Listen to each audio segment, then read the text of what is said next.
कुंभ के मेले में बिछड़ने को कहानी तो आपने बहुत सुनी ही होगी, लेकिन क्या आपने कभी सुना है कुंभ के मेले में कोई बिछड़ा साथी किसी को मिला हो? दरअसल धनबाद के भूली टाउन के रहने वाले गंगा सागर यादव नामक एक व्यक्ति 27 साल पहले अचानक से कहीं गुम हो गया था। परिवार के लोगों ने गंगा सागर की बहुत खोजबीन की, लेकिन उसका कोई पता नहीं चला। अब गंगा सागर यादव प्रयागराज के महाकुंभ में अघोरी के रूप में मिला है। गंगा सागर को देख उनके परिवार वाले काफी खुश हैं। वह उन्हें घर लौटने की जिद कर रहे थे, पर गंगा सागर यादव न तो अपनी पत्नी न ही बेटों की बात मानी। वह केवल भोलेनाथ के गुणगान में मस्त है। लेकिन राजकुमार अघोरी का जल्द ही डीएनए टेस्ट होने की संभावना है। सन 1998 में वह घर से कहीं चला गया था, लेकिन अघोरी बाबा ने उनके दावों को झूठा बताया है। परिजन ने उनके डीएनए जांच की मांग कर रहे हैं। कुंभ मेले में अक्सर लोगों के बिछड़ने की खबरें सुनी हैं, लेकिन यह खबर इसके ठीक विपरीत है। इस बार का महाकुंभ झारखंड के एक परिवार के लिए वरदान साबित हुआ है। दावा किया जा रहा है कि 27 साल बाद उनके परिवार का बिछड़ा सदस्य मिला है। खोया हुआ सदस्य अघोरी साधु के भेष में है।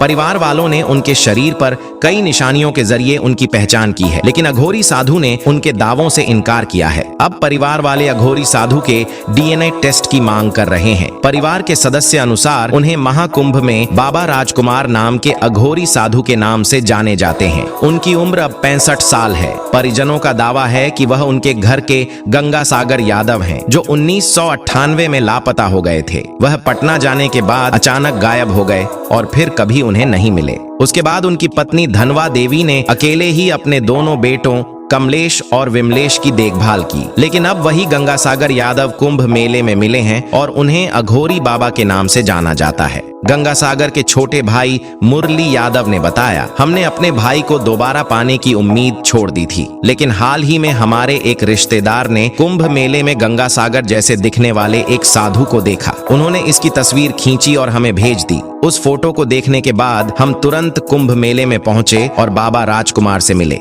लेकिन उन्होंने अपनी पुरानी पहचान से साफ इनकार कर दिया और दावा किया कि वह वाराणसी के साधु हैं। उन्होंने दावा किया है कि वह वाराणसी के साधु हैं। उनका गंगा सागर से कोई संबंध नहीं है। उनके साथ मौजूद एक साध्वी ने भी इसका समर्थन किया, लेकिन परिजन अपने बयान पर अड़े हुए हैं। उन्होंने गंगा सागर के शरीर पर कुछ निशानों की पहचान की और दावा किया कि वह गंगा सागर हैं। उनके टूटे दांत, सिर पर चोट का निशान और घुटने पर पुराना घाव देखकर परिवार वालों का कहना है कि यह साधु ही लापता गंगा सागर हैं। गंगा सागर की पत्नी धनवा देवी और भाई मुरली यादव ने कुंभ मेला पुलिस को मामले की जानकारी दी है और बाबा राजकुमार का डीएनए टेस्ट कराने की मांग की है। मुरली यादव ने कहा कि हम कुंभ मेले के खत्म होने तक इंतजार करेंगे और अगर जरूरत पड़ी तो डीएनए टेस्ट भी कराएंगे। उन्होंने यह भी कहा कि अगर उस परीक्षण के बाद भी हमारी बात सच नहीं हुई तो हम बाबा राजकुमार से माफी मांगेंगे। फिलहाल उनके परिवार के कुछ सदस्य घर वापस चले गए हैं, लेकिन कुछ लोग अभी भी कुंभ मेले में रुके हुए हैं और उनकी नजर बाबा राजकुमार पर है।